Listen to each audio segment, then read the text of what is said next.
It is now my pleasure to turn today's program over to John Stillings, Executive Vice President of Commercial Banking at Zions Bank.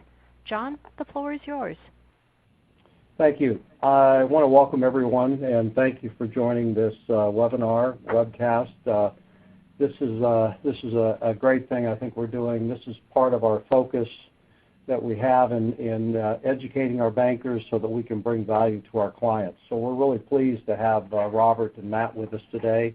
It's a timely discussion with the anticipation of an interest rate increase. I think we would bring value to our clients if we become educated and bring these ideas to our clients as the opportunity arises. So I'll turn the time over to, I think it's Robert. You're going first, Robert. Yep, I'm ready to go. So what I want to do is just kind of present an overview of the current economy, how it looks nationally, how we're being impacted by international factors, and kind of give a viewpoint into what the Federal Reserve is thinking as they consider their actions on interest rates. So the Federal Reserve is actually meeting today, and their decision whether to raise interest rates this month will be announced in just about an hour. Now, the chance of the Fed raising interest rates today is virtually zero. The Fed doesn't want to take actions that are going to impact the election in a week. But what we'll be watching really closely is the statements that the Fed makes and how they indicate that they will be considering the different economic conditions moving forward. So what is the Fed looking at? One of the big areas that they're watching very closely is our national employment growth. The graph on your screen shows very clearly the large impact of the national Great Recession back in 2008 and 2009, where we lost 8.7 million jobs during that period. Those bars are monthly job changes. So there was a period when we were losing over 700,000 jobs per month, and it was just devastating to many parts of our country. Now, since then, the economy has grown. It's grown consistently and stably. We haven't seen large recovery like we would see in past recoveries, but we have seen consistent job growth right around that 300,000, 150 to 200,000 to 300,000 jobs per month for the past 7 years. So we're not seeing strong growth, but we're seeing consistent growth. Now, the last employment report that we got just about a month ago, we'll be getting a new report on Friday, showed around 156,000 jobs created, unemployment rate of 5%, wage growth of about 0.2%. And what Stanley Fischer described it very well when he said this was kind of a Goldilocks report. Not too good, not too bad. It's something that kind of maintains that stability. To put that 156,000 job creation in perspective, it takes about 110,000 jobs per month just to maintain our economy, to keep up with population growth. So we're a little bit above that, but not a lot above that. And it was a decent number, but not a really strong number. When we break it down a little bit further, the Fed has something called a dual mandate. Their mandate is full employment and inflation around 2% per year. So the unemployment rate topped off right around 10% during the Great Recession. Very high unemployment, double digits, and much higher than the previous economic recessions. Now it's dropped down, and it's been right around 5% for about a year now. So in economics, we often refer to 5% as the natural rate of unemployment. There's always churn going on in the economy, and there's always people leaving their jobs or people moving around, and that 5% is kind of that rate. So the Fed has really is really pleased with our unemployment rate, our top-line unemployment rate, and it essentially satisfies that part of the Fed's dual mandate. So we've got decent employment growth, low unemployment, around 5%. So that side of the coin looks pretty good. Our GDP, now GDP actually had been dropping pretty consistently for the past 2 years.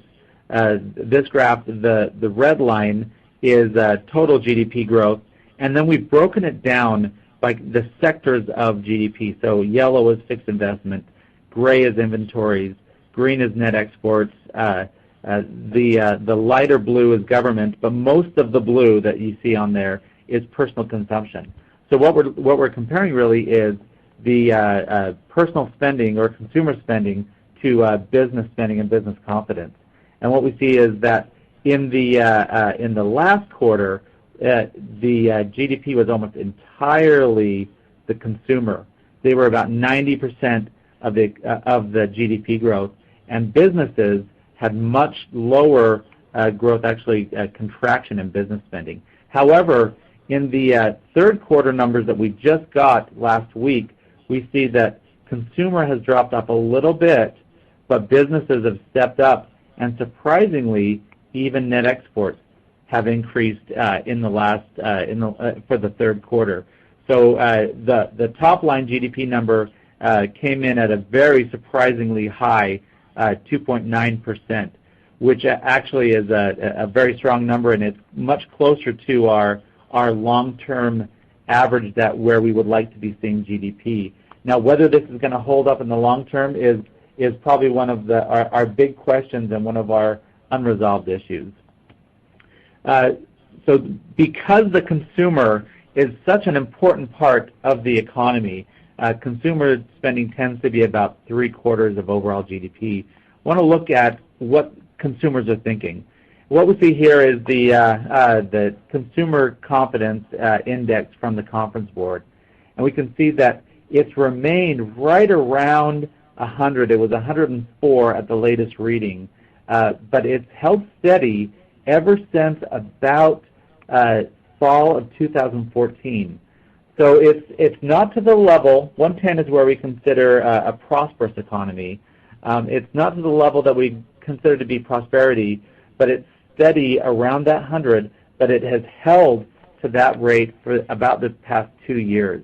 Now, we saw strong increases before that, but ever since the fall of 2014, consumer confidence has stuck right around 100, which would indicate an economy that is doing okay. What about consumer spending, though?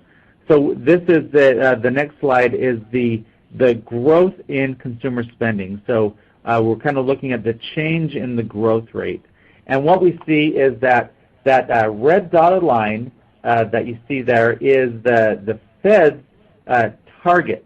So their target is a 2% increase in, this is actually, the technical term is the personal consumption expenditure. This is the broadest measure of consumer spending, and this is the Fed's preferred method of measuring inflation. So we see that 2% is the goal. However, for the past several years, ever since 2012, consumer spending has been below that 2% goal, and in fact, just recently in the 2015 period, we almost had negative growth in consumer spending, which would indicate a deflationary environment. And as tough as high inflation, we often hear about how bad high inflation is. A deflationary environment can be catastrophic on an economy because it'll just stall out economic growth. Now, in the last year or so, consumer spending has increased. It's up, and the latest reading was just above 1%, between 1% and 2%. But again, it's not to that level. It's not to that red dotted line. It's not to the 2% that the Fed would like it to see. So we've got a very good employment situation. However, our inflation and our consumer spending is still somewhat subpar and is below where the Fed would like to see it. So what the story that we're starting to see is that we're seeing kind of mixed signals, and the Fed is seeing mixed signals. Now, the next slide is kind of talking about wage growth. So again, we see that our long-term average is right around 2.4%. So for the past 10 years or so, we've seen wage growth right in that 2.5% range. Now, in 2012, we dropped all the way down to a low of about 1.5%, and then it's been increasing ever since then. And we've now passed that long-term average of 2.4%, coming in at 2.6. So that's a good number. That would indicate that the economy is starting to produce the kind of wages that would support stronger spending and higher inflation. So this is another one of the good indicators. Just like an economist, I always have two hands. There's on one hand and on the other hand. So on one hand, we've got wage growth that's good. On the other hand, we've got a situation where our long-term underemployment. This is generally when we talk about the top line unemployment, which is that blue line that we were talking about earlier in the presentation. But the green line, the underemployment rate, continues to be stubbornly high. What this is showing is that while there are jobs being created in the economy, we're not creating entirely the right kind of jobs that will help people connect to the labor force. We're not adequately producing the kind of environment that will keep people really engaged in the economy. So that underemployment is something that the workforce and our economy is struggling to keep at an optimal level. And one of our long-term problems is this labor force participation rate.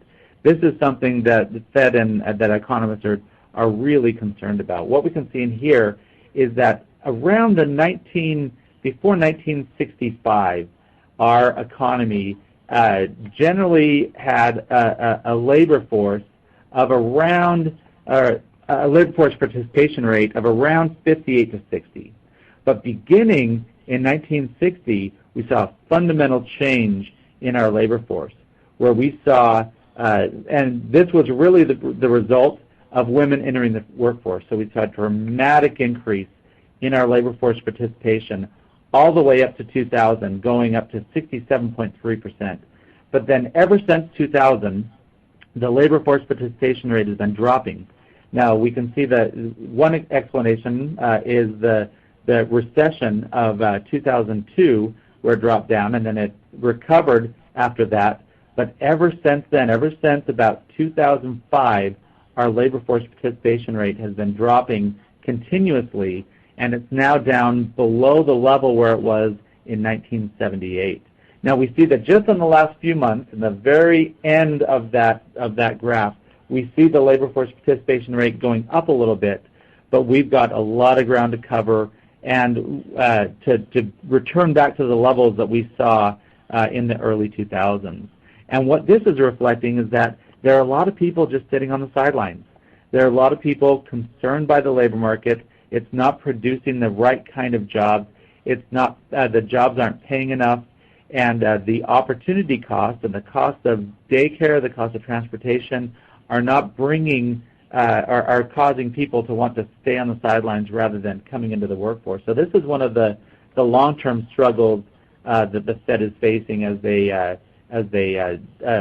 talk about what to do about the interest rates. On the international front, our U.S. dollar is very strong.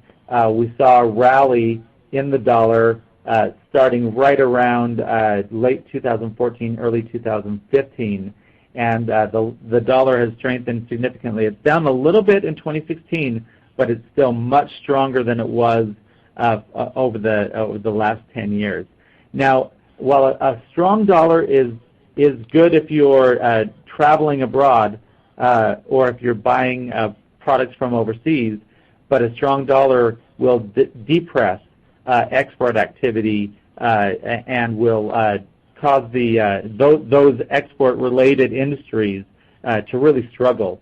And it's also an indication of the weakness around the rest of the world.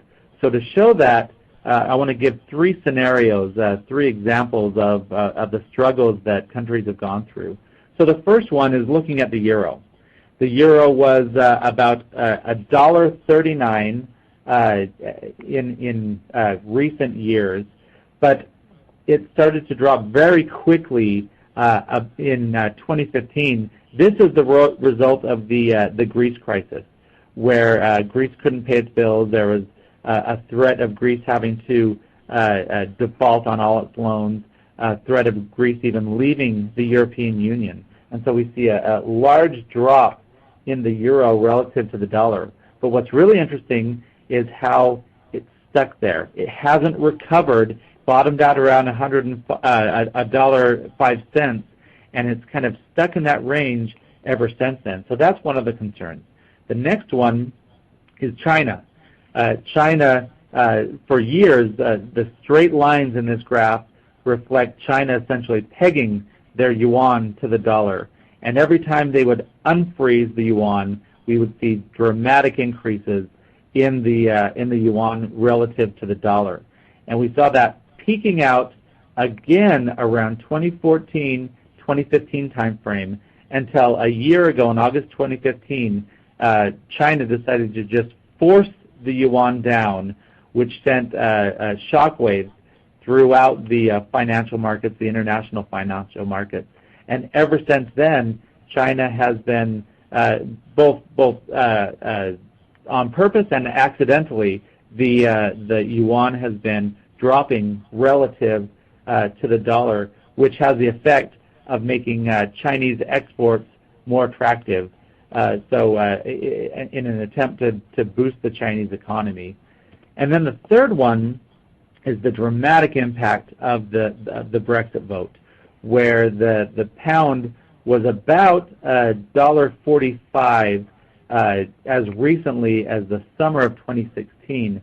But after the Brexit vote, the pound dropped about 13% almost immediately, and we're only beginning the process of Great Britain exiting the European Union.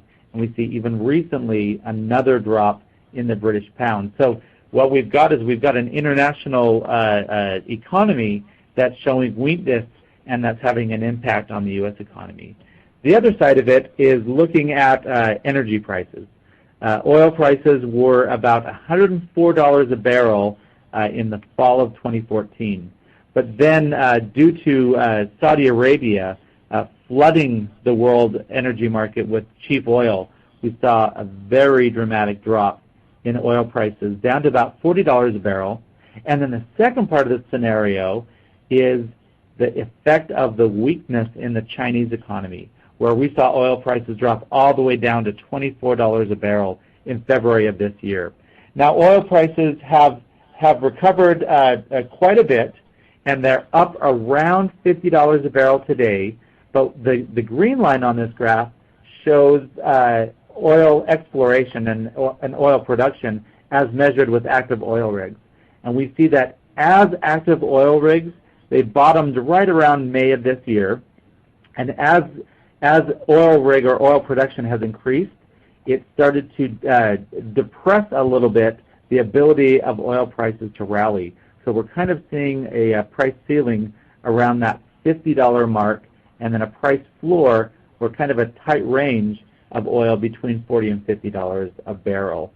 So often I'm asked when oil will surpass $100 a barrel. There is a very slim chance of it returning to the high levels that we saw a few years ago, especially with Saudi Arabia, Iran, and Iraq really taking an active role in controlling oil prices. So what about taking all this together, what does this mean to the Fed? So in this graph, we've put them all together. The green line is our unemployment rate. The blue line is our PCE, or our inflation, and then the red is showing the Fed's actions over the last few years. You can see the dramatic drop in interest rates as a result of the recession. And then we see the small increase, the quarter-point increase last December that the Fed imposed. What's really interesting is when the Fed increased their interest, it's really the federal funds rate, their very short-term rate. When they increased it in December, they said they would raise interest rates 4 more times in 2016. So far, the economic conditions have not been strong enough to justify what they said they would do in 2016. Although we do anticipate that they will follow through and raise rates in December of this year. When we look at the federal funds rate forecast, this is for September 2016, so their last meeting. Each one of those green dots or triangles represents a vote of what would be an appropriate level for the federal funds rate to be by each one of the members of the Federal Open Market Committee. So you can see it very clearly that they think it will be appropriate for rates to rise to about north of 1% in 2017, around 1.5% in 2018, around 2.5% in 2019, and then a long-run rate of around 3 to 3.5% going forward. However, one of the things to keep in mind, what I did next was I looked at their forecast over the last several years, and what we see is that the Fed is consistently revising down their expectations of where the long-run rates will be going forward. So the Fed is in a real struggle. They want to normalize rates. They want to get rates back where they belong. They want to get rates in an area where they're not having as big of an impact on markets as they have in the past. One of the struggles with very low interest rates is it can create asset bubbles. And Governor Brainerd of the Fed was talking about his concern about very low rates creating asset bubbles, especially in the commercial real estate and also in the equity markets. And so there is concern that if they leave rates too low for too long, that it could have a negative impact. But in addition to kind of the pressure internally, because of the external pressures that we talked about, for the first time ever, we've never seen it before, central banks around the world are actually pushing their rates negative, including Japan, the ECB, Sweden, Denmark, Switzerland. And that's having kind of a dual impact.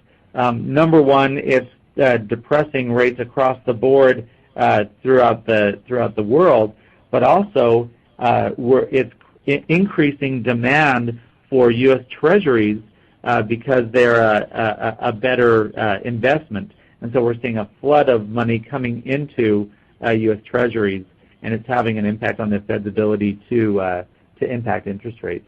So overall, while our indicators are mixed, we have strong employment, we have not optimal inflation, and we've got weakness abroad, there appears to be enough justification. Like I said, we'll be watching very closely in the next few hours to see what the Fed says about their next meeting, but there appears to be at least justification for the Fed to possibly increase the federal funds rate by a quarter point going into the December meeting. Matt, would you like to take the next part? Yeah, I can take over from here. Thanks for joining us today. I run the interest rate risk management group at Zions Bank, and I help customers manage their interest rate exposure. So as Robert just talked about, the kind of tug-of-war going on inside the Fed and what they should be doing and how quickly they should be raising rates, I'm going to talk more about practical things about how you deal with that. There is a lot of uncertainty, and there has been a lot of uncertainty, ever since the Great Recession. I'm going to actually talk a little bit more about some graphs. So I know you've seen plenty already, but I think it'd be worthwhile just kind of looking at LIBOR. Most of you who borrow money will be borrowing at 1 month LIBOR, 3 month LIBOR, or prime. I'm going to be focusing on LIBOR itself, 1 month LIBOR. So if you're borrowing on a variable or a floating rate basis, more than likely you'll be borrowing at 1 month LIBOR plus some spread over that, or prime plus a spread. And in this case, this is a graph of what 1 month LIBOR has done since 1987. Now, during that time, from 1987 to currently, we've had 3 recessions. And a recession, there's several different ways you can define them, but I think the one that makes the most sense to me is two consecutive quarters of negative GDP. So these 3 recessions that we've had, I'm marking them here on the graph right now, have been in those time frames approximately. Now, as you can see, after a recession happens, interest rates normally come down, and Robert showed that in some of his prior slides also. But in this case, you can see that rates have dropped quite a bit in the 1990 recession, which is this one. They dropped by almost 400 basis points. And then in this recession in 2000, they dropped almost 300 basis points. And then in the Great Recession, you can see that they've come down 300 or 400 basis points. Normally, when we come out of recessions, the market, then rates will start to increase. So we have this after that recession, we have this after that particular recession, but after the one that we're in right now, we haven't seen that movement. So I don't know if we're in a new economic model or if it's just been delayed because of some of the things that Robert's already talked about, the job recovery and inflationary tendencies and things like that. But as Robert pointed out, as you go here, back in December of 15, when the Fed did raise rates, you saw LIBOR move up 25 to 30 basis points. Now, I'm pretty sure the Fed won't do anything right now because of the election that's coming up next week. I don't, as Robert's already said, but I think they would like to raise rates again, probably in December. And if that were to happen, we would probably see another 25 basis points jump up in rates. So your borrowing costs, if you're borrowing on a variable rate basis, will probably move 25 to 30 basis points if the Fed does raise rates in December, which is what's expected. All right, this graph now, so the prior graph was LIBOR, so those are variable or floating rates. This graph that we're looking at right here are fixed rates, and this goes from 2000 to 2016. So as we went into the recession in 08 and 09, we saw long-term fixed rates also decrease, and they're at or near their all-time lows. So if a customer wanted to lock in his cost of funds for a 5-year period of time, it would be at a rate, the base rate that you'd start from would be at approximately 1.3%, and then you would add your credit spread, the spread that you borrow at over that index to that, to come up with your borrowing costs. Again, based on what we've seen on this graph, it's probably a very good time to consider it, to lock in. Now, if you'd have done it in 13, it would have been, the very low point. If you do it now, it's very close to that lowest point that we've seen to lock in on long-term interest rates. Let's go to the next slide. The next slide, I've overlaid the 2 prior slides. So the purplish line here is the 5-year fixed rate again. So that's the prior slide. And the green line is 1 month LIBOR, so that's the floating rate. The reason why I like to show this graph is because the green line from 2009 over to 2016 is below that purplish line. You would have saved money by staying variable or by staying in a floating index as opposed to fixing it out. And so the difference, the amount of money that you would have saved, is the difference between those two lines. If you look at the top of this graph, those white bars are the savings that you save each month, or excuse me, each period. So you go over here to the far right-hand side, and you can see that the difference between those two indexes is about as narrow as we've seen, going back to 2009. So again, if you look up here at the top, the difference is around 75 basis points. So there still is a premium or a cost to locking in to a fixed rate, but the cost is smaller. Now, the expectation is that by locking in on those fixed rates, over time as the variable rates increase, you should have savings at some point in time by locking in on a fixed rate. So on this graph right here, these are the forward rates, and what that means is there is an actual market in the Mercantile Exchange in New York where there are LIBOR futures, and those LIBOR futures are a predictor of what LIBOR is going to reset at in the future. I found it interesting, one of the last slides that Robert showed, he showed what the Fed was predicting that the Fed funds rate would be. This green line here with the green squares is what the market is predicting that the LIBOR rates will be. And I think that the market's view of how fast rates will go up is a little bit lower. I haven't compared this over the top of the Fed's view on rate increases, but I just looked at it briefly yesterday, and as Robert was going through it today. But it looks like to me the market is predicting that rates will not rise quite as quickly as the Fed is. And Robert actually showed a slide after he showed that. He showed that the Fed had been wrong the last few years on how quickly they thought rates would rise. So let me go over this slide in a little bit more depth. So again, the green line with the green squares is what we think LIBOR rates will set at. So in this case, if we go to June of 18, so right here, if we go up to the green arrow, it's predicting that 1 month LIBOR will be 1% in June of 18. If we go to June of 21, again, it's saying that the market is predicting that the LIBOR rate will be 1.5%.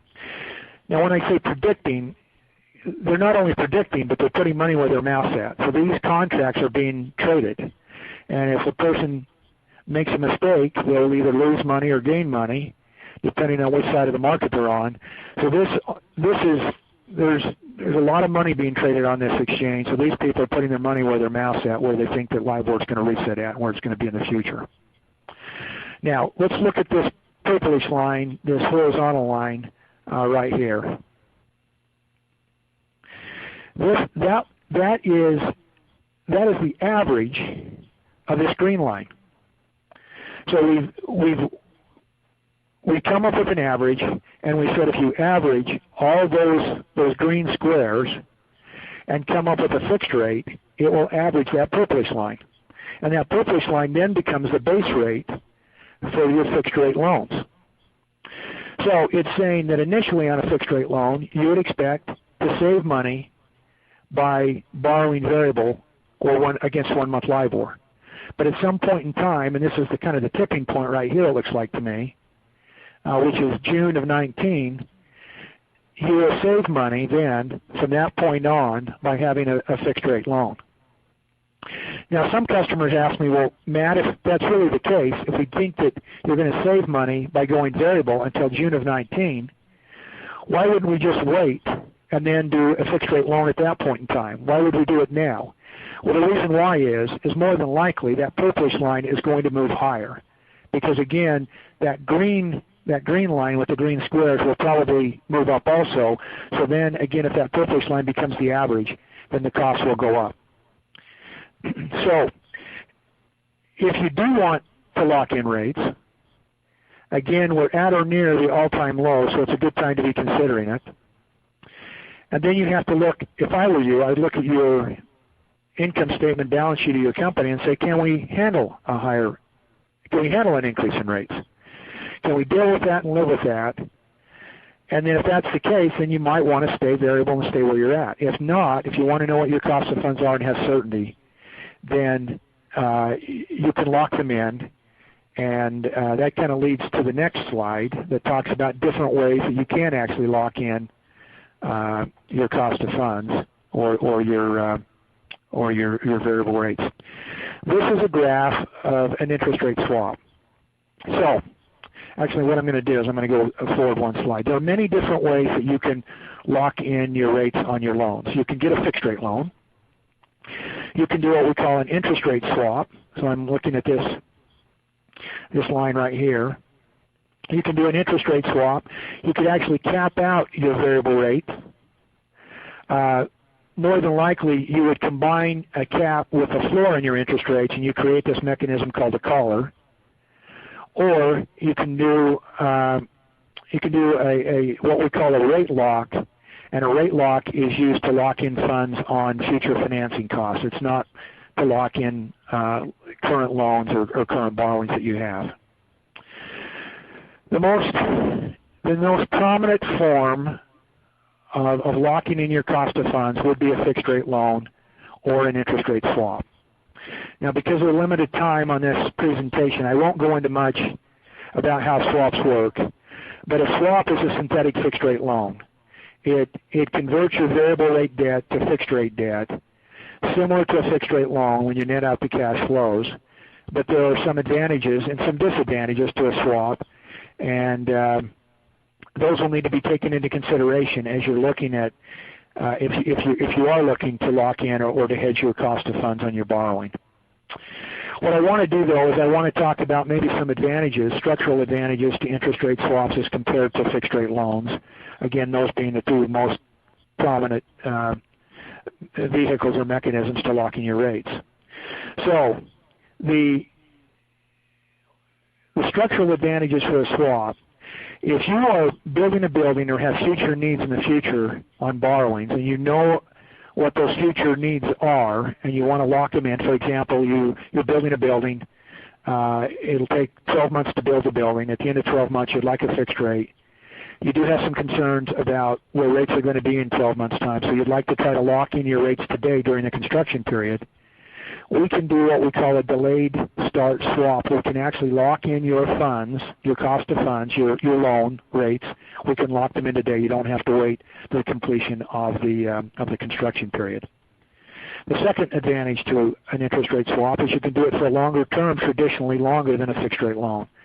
We can lock in your rates for 15 or even 20 years as long as we're willing to lend to you for that same period of time. So that's an advantage. The next advantage, well, it could be an advantage or a disadvantage, is the prepayment. There are prepayment penalties or benefits associated with using an interest rate swap to lock in your cost of funds or your borrowing costs. If rates go higher and you want out of the transaction, the swap, we would actually pay you a fee. If rates go lower, then you would have to terminate the swap and pay us a fee, and we would have to calculate what that termination cost is at that point in time. You also have a lot of structuring flexibilities with swaps that you don't have traditionally on fixed rate loans. And given whatever your particular set of circumstances are, we can go over those structuring advantages and flexibility. Now, the last point here is the types of transactions you'd normally use for a swap or to lock in. And normally it's real estate loans, both owner-occupied and investment property.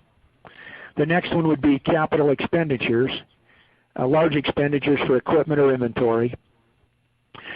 The next one would be a private equity type transaction where there's an acquisition involved. You're buying another company, you're buying a division or something like that.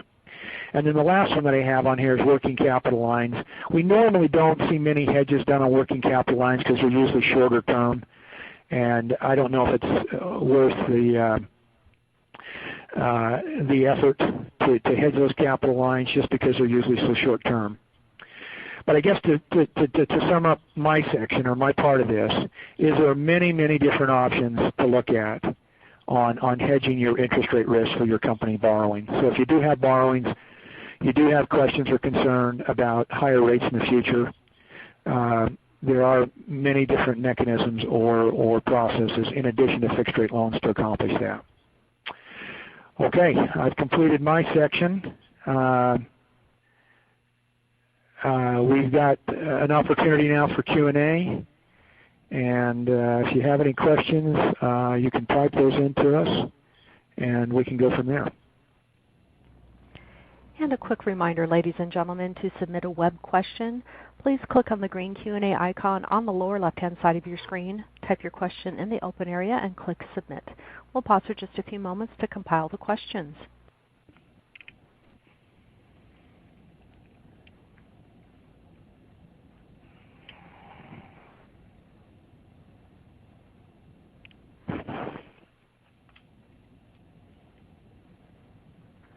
Okay, this is Robert. It looks like we have one from Jessica Peterson asking where we think where the mortgage rates might go in December. It's really interesting. One of the mortgage rates don't always completely follow changes in the federal funds rate. So there are a number of different terms for interest rates. The Fed only has the ability to impact the very shortest rate, the overnight rate. It's the federal funds rate, and it's essentially the rate that the Fed charges banks for overnight borrowing to just maintain their balances. Now, as you move further out to a 3-month or a 6-month or a 5-year or a 10-year, or as we're talking about with mortgage rates, they tend to be either a 15 or a 30-year. The Fed funds rate has less of an impact on that 30-year mortgage rate. In fact, I'm looking at a graph right now that compares after the Fed increased interest rates last December, 30-year mortgage rates then dropped, and they have dropped ever since then. So there's not a direct correlation between the Fed funds rate and what the Fed is doing and where mortgage rates will go. Now, they do have a loose relationship, and the chance of rates going up is pretty good, and here's the reason. We're at all-time low mortgage rates. So it's really tough to continue dropping, but there's not that direct tie between what the Fed is doing and long-term mortgage rates.